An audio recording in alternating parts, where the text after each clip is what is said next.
More than 300 bodies recovered from Sierra Leone mudslide. Rescuers have recovered over 300 bodies following Monday's deadly mudslide on the outskirts of Sierra Leone's capital, the country's tourism minister said Wednesday. City Tunis told local radio that 297 bodies have been brought to the overwhelmed city morgue at the Connaught Hospital, including those of 105 men, 83 women and 109 children. A further 7 bodies were found at the site on Wednesday morning, raising the death toll to 304 people, Colonel Abubakar Baha, who is leading recovery operations, told CNN. Around 600 people are still unaccounted for after heavy rain struck the region district in the early hours of Monday morning, causing torrents of mud to wash down Mount Sugarloaf about 5 miles outside the capital, Freetown, according to government officials and aid agencies. Houses that hugged the slopes, many of them little more than wooden shacks with tin roofs, were buried after a chunk of the mountain came down under the force of the water. Numbers are expected to rise as search and rescue efforts continue for a third day in one of the deadliest natural disasters to hit Africa in recent years. A mass burial is planned for Wednesday and Thursday in an effort to free up space in this struggling mortuaries. Between 2,000 and 3,000 people have been displaced, Abubakar, spokesman for the Red Cross in Sierra Leone, told CNN on Tuesday. People inspect the damage at the mudslide site on Tuesday afternoon. Sierra Leone's President Ernest Bai Koroma has declared 7 days of mourning across the country, with immediate effect. Prayers at site at noon on Wednesday.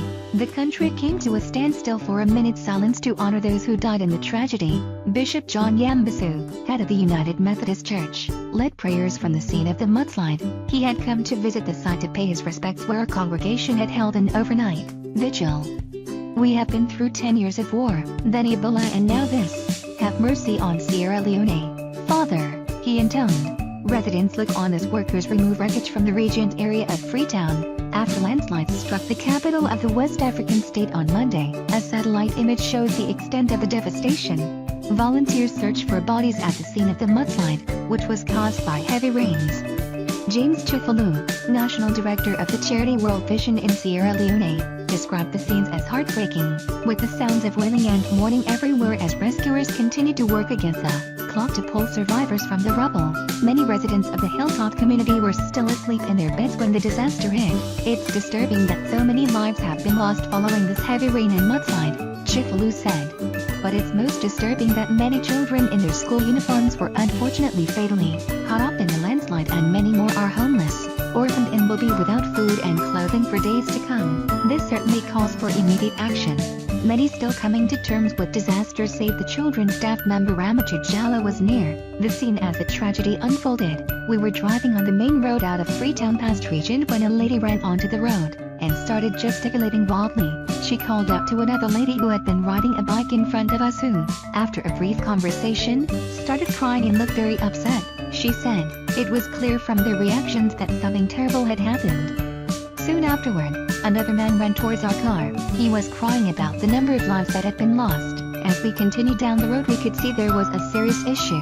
Tons of water was rushing across the road, splitting it in half. We contacted the Save the Children office immediately to tell them that something was seriously wrong. Floodwaters overwhelmed the streets of Regent in Freetown on Monday. President Ernest Bai Koroma toured the ravaged Regent district on Tuesday. His spokesperson told CNN that Social teams have been deployed to ascertain exactly how many people are missing. He added that a Sierra Leonean and a Chinese construction company had provided heavy-duty excavation equipment to help the military looking for people under the mud and rubble. Sierra Leone's President Ernest Bai Koroma visits the site of the mudslide near Freetown on Tuesday.